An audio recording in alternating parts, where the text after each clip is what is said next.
there, this is Carl Davidson, and we're going to talk about overcoming objections and closing sales.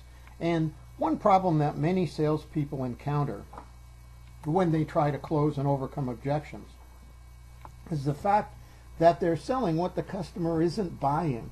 Now, the cause of this is talking about things that interest you instead of what's of interest to the customer. Now, you might ask yourself, well, why would any salesperson do that? Why would they deliberately try to sell what is of no interest to the customer? Well, there's several things that can cause this, even though we all know not to do it. So let's take a look at some of the things that could be causing this. The first thing is not asking enough questions. Now, the main cause of selling the wrong things is not asking questions, because the only way we know what will make the customer buy is to ask them. We can't guess. Now, to be sure that every sales situation uses a lot of questions, you need to make a habit of asking questions before you start selling, because you have to know what will make the customer buy so you know what to present. So if you catch yourself selling before you've asked a lot of questions, you're not going to get the sale. So make sure that you make a commitment to ask questions. And actually, in most cases, the question part of the sale should be the longest part. So you can ask yourself every time you're done with a sale, were you doing most of the talking or were you doing most of the asking? Now, the second cause of failure to close sales and overcome objections is not listening to the customer's answer. I mean, asking is good, but listening is essential as well.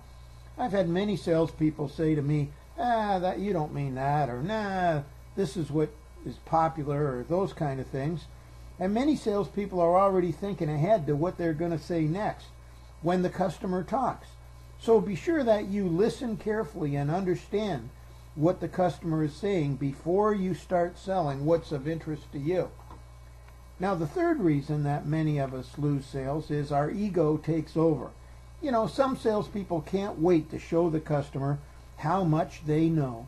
But remember this saying, you can feed your ego or you can feed your family, but you can't do both. If you're there to show how much you know instead of how much you care, if you're there to show how much you know instead of finding out what the customer is interested in, you're going to lose the sale. And we're not there to educate, but to find out what will make the customer buy and get a contract right now. Now, another reason that many of us fail is using emotions, or failing to use emotions, not facts. Remember, when we get trained, most companies dump all kinds of facts on you. You know, we got this kind of valve, we're made out of this, we're that. But remember that people buy for emotional reasons.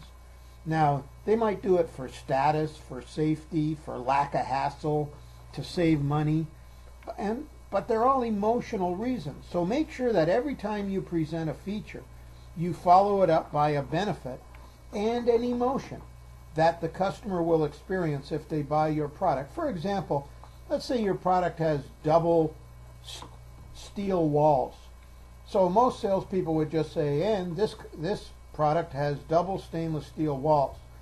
But you should follow it up with, and that's going to keep your workers very safe. Now you follow it up with an emotion by saying, just imagine how great you'll feel when you see your safety ratings going up and know that you're protecting your workers. And you even follow it up further with a question, is that the kind of safety you want for your plant?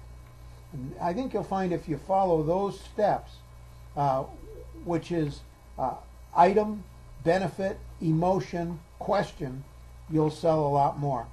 Now, it only makes sense in closing sales that if you're selling what the customer wants and you raise their interest with emotions, they're going to want to own it.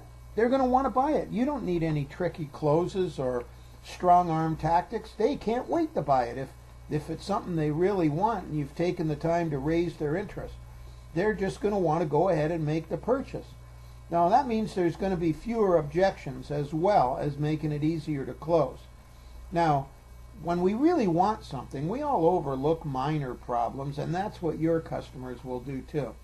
So I hope you'll give these techniques a try, and I know they'll make it easier for you to overcome objections and to close sales. Now, If this clip was helpful, we have a great product on closing sales and overcoming objections. It's an instant online video about 90 minutes long.